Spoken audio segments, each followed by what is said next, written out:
நெறைய பேருக்கு இந்த பிரெக்னன்சி அப்படின்றதுக்கான சிம்ப்டம்ஸே வந்து தெரிய மாட்டேங்குது. சில பேருக்கு வந்து வாமிட்டிங் இருக்கு. சில பேருக்கு வாமிட்டிங் இல்ல.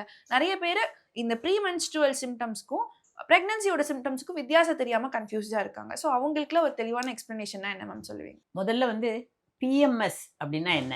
Pre menstrual syndrome. மாதவிடாய் வர்றதுக்கு முன்ன நம்ம உடம்புல சில மாற்றங்கள் ஏற்படுது. அதுக்கு எந்த ஹார்மோன் காரணம்?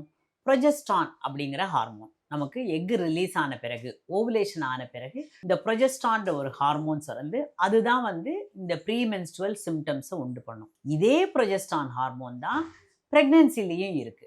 ஸோ அதனால நீங்க பிஎம்எஸ் அப்படிங்கிறது ஒரு பிரெக்னன்சியோட ஒரு ஏர்லியர் வெர்ஷன் அந்த மாதிரி தான் எடுத்துக்கணும். பட் ஆனா பிரெக்னன்சி வாமிட்டிங்லாம் பிஎம்எஸ்ல வராது. ஏன்னா பிரெக்னன்சி வாமிட்டிங்க்கு காரணமானது பீட்டா ஹெச்சிஜி அப்படின்ற ஒரு ஹார்மோன். ஸோ அது பிஎம்எஸ்ல இருக்காது. மற்றபடி கொஞ்சம் உடம்பு ஊதின மாதிரி இருக்கிறது, டயர்டா இருக்கிறது, நிறைய தூக்கம் வர்றது, இதெல்லாம் பிஎம்எஸ்க்கும் பிரெக்னன்சிக்கும் சிமிலாரிட்டிஸ்.